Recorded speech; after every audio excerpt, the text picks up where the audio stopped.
Apakah kamu pernah melakukan tes DNA? Nyatanya, banyak orang yang belum melakukannya, karena sering dianggap kurang penting. Padahal, tes DNA ini sendiri memiliki sejumlah manfaat bagi siapa saja yang melakukannya. Salah satu alasan kenapa tes DNA tidak banyak dilakukan adalah karena biayanya cukup mahal. Apalagi biayanya tidak ditanggung oleh pemerintah maupun asuransi. Sebelum tes DNA, terdapat pula sejumlah prosedur yang harus dilakukan. Informasi tentang manfaat tes DNA, biaya tes DNA, syarat dan prosedurnya akan dibahas berikut ini. Kebanyakan orang mengira tes DNA hanya bertujuan untuk mengetahui garis keturunan saja, padahal tidak. Tes DNA juga bisa digunakan untuk mengetahui kondisi kesehatan suatu gen. Sebenarnya apa sajakah manfaat melakukan tes DNA? 1. Mengetahui garis keturunan. Tes DNA ditujukan untuk mengetahui susunan genetik, seperti garis keturunan. Hasil tes dari seorang anak akan disesuaikan dengan tes orang tuanya. Jika hasil tes DNA menunjukkan adanya kesesuaian susunan DNA, itu artinya anak tersebut adalah anak kandung orang tuanya. Tes DNA juga membantu mengetahui kelainan genetik. Tes biasanya dilakukan pada bayi yang baru lahir. Adapun penyakit genetik yang dapat diketahui, seperti Down syndrome atau Stoneman's disease. 2. Untuk kebutuhan forensik, tes DNA juga sering dilakukan untuk mengidentifikasi tubuh korban yang mengalami kecelakaan. Sebut saja kecelakaan pesawat, mobil, bencana alam, dan kebakaran. Nantinya, susunan DNA korban dan keluarga akan disesuaikan untuk mendapatkan hasil uji forensik yang akurat. Uji forensik biasanya dilakukan atas persetujuan pihak yang berwenang, tim medis, dan keluarga korban yang bersangkutan. Ada prosedur yang harus dilalui, jadi tidak bisa dilakukan secara sembarangan. Apalagi uji forensik ada kaitannya dengan kepentingan hukum. 3. Memperbaiki gaya hidup.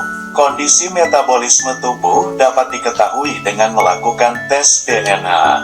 Jika hasilnya menunjukkan tanda-tanda yang berbahaya bagi kondisi kesehatan, kamu dapat memperbaiki gaya hidupmu.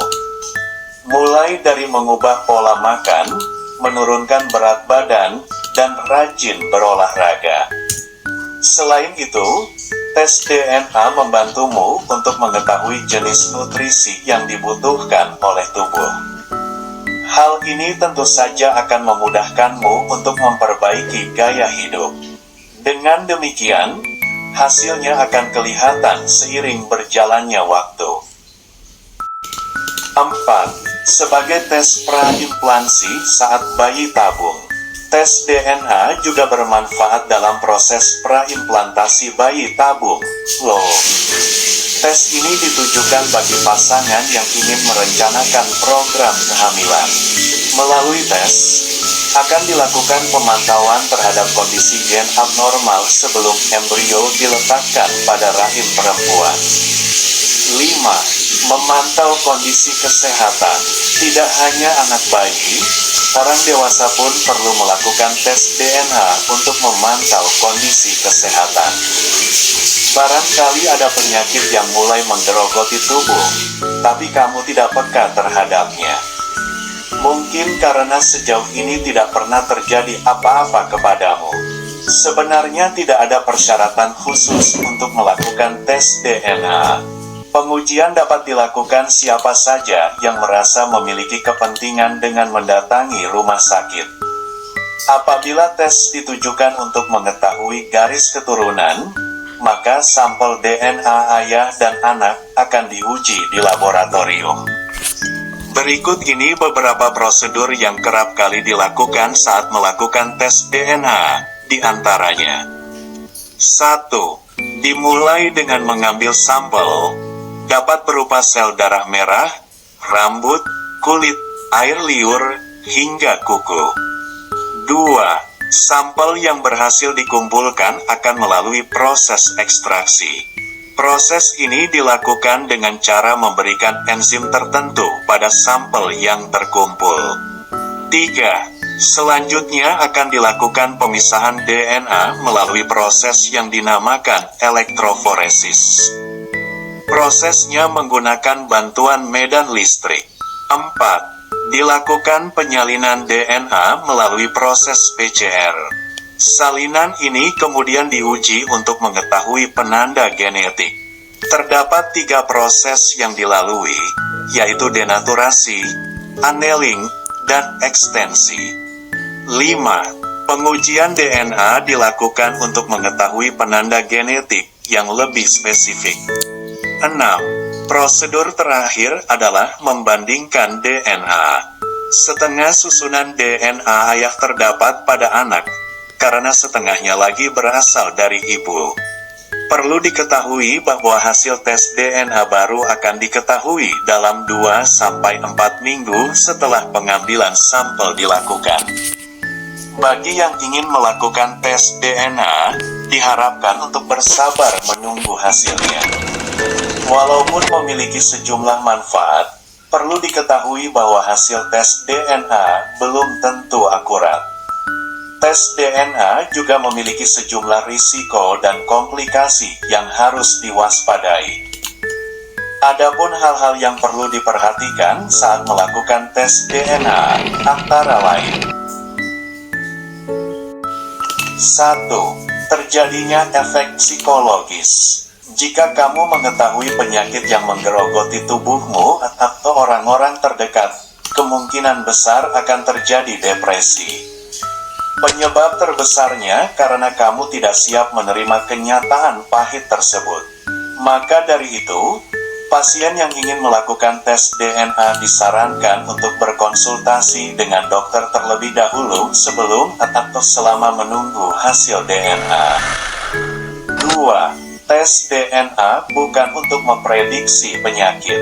Tes DNA mungkin bermanfaat untuk memantau kondisi kesehatan tubuh, tapi bukan untuk memprediksi timbulnya suatu penyakit. Jenis penyakit yang akan menyerang tubuh tidak dapat diketahui. Begitu pula tentang kapan penyakit tersebut datang serta tingkat keparahannya. Itu sebabnya kenapa menjaga gaya hidup perlu dilakukan sejak dini untuk mencegah timbulnya penyakit yang berbahaya dan mematikan. 3. Alat untuk diskriminasi. Hasil tes DNA terkadang salah digunakan oleh orang-orang yang tidak bertanggung jawab, misalnya perusahaan atau pihak asuransi. Tujuannya agar orang yang terserang penyakit tidak mendapatkan tunjangan kesehatan. Maka dari itu, kamu yang ingin melakukan tes DNA sebaiknya ditemani oleh orang-orang terpercaya untuk mencegah terjadinya diskriminasi atau hal yang dapat merugikan diri sendiri ke depannya. Tes DNA sering didengar dalam cerita fiksi atau sinetron di televisi. Namun, tes ini benar-benar dilakukan di dunia nyata juga dengan tujuan tertentu. Misalnya, untuk mengetahui genetik seseorang saat mengadopsi anak, urusan warisan, dan lain sebagainya. Sayangnya, biaya untuk melakukan tes DNA cukup mahal. Berapa biaya tes DNA tergantung di mana kamu hendak melakukannya. Antara rumah sakit dan puskesmas, tentu terdapat perbedaan harga. 1. Biaya tes DNA di puskesmas. Tes DNA dapat dilakukan di puskesmas. Loh, besarnya biaya tes yang harus dikeluarkan berkisar 7 juta rupiah sampai 8 juta rupiah untuk 1 kali pemeriksaan. Sayangnya, tidak semua puskesmas menyediakan layanan ini karena keterbatasan alat. Di sisi lain, tes DNA sendiri hanya dapat dilakukan oleh tenaga medis profesional. Tidak semua tenaga medis diperbolehkan melakukan tes DNA terhadap pasien yang ada di rumah sakit. Ini jadi peringatan untuk kamu yang ingin melakukan tes DNA di puskesmas ya. Apakah tes DNA ditanggung oleh BPJS? Jawabannya tidak, karena seluruh biaya tes menjadi tanggung jawab pribadi. Itu sebabnya, tes DNA ini hanya dilakukan oleh orang-orang yang memiliki kepentingan saja. 2.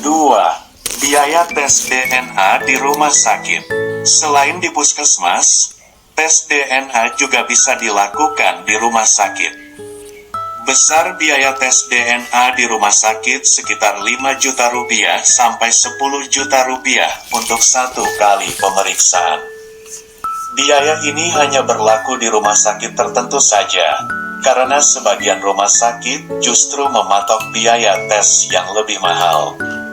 Alasannya bisa jadi karena tenaga medis yang sudah lebih profesional, ruangan yang lebih nyaman, popularitas rumah sakit, dan kecanggihan alat-alat yang digunakan. Beberapa rumah sakit yang melayani tes DNA di Indonesia, di antaranya Rumah Sakit Dr. Cipto Mangunkusumo, biaya sekitar 10 juta rupiah. Rumah Sakit Umum Sanglah di Denpasar, biaya sekitar 7 juta rupiah sampai 8 juta rupiah. Rumah Sakit Hasan Sadikin di Bandung, biaya sekitar 9 juta rupiah. Fakultas Kedokteran Universitas Diponegoro di Semarang, biaya sekitar 8 juta rupiah. Tes DNA memang memberikan sejumlah manfaat sesuai kepentingan masing-masing pasien. Namun, perlu diketahui bahwa hasil tes DNA bukanlah satu-satunya acuan atau tolak ukur untuk mengetahui suatu hal. Sebab, pengujian genetik hanya akan memberikan informasi sebatas risiko penyakit bawaan atau genetik dari orang tua. Tes DNA tidak dapat menunjukkan seberapa berbahayanya suatu penyakit terhadap genetik, perkembangan penyakit, dan kapan penyakit tersebut bersifat mematikan. Di sisi lain, biaya untuk melakukan tes DNA juga tidak murah, jadi perlu dipikirkan baik-baik bila ingin melakukannya.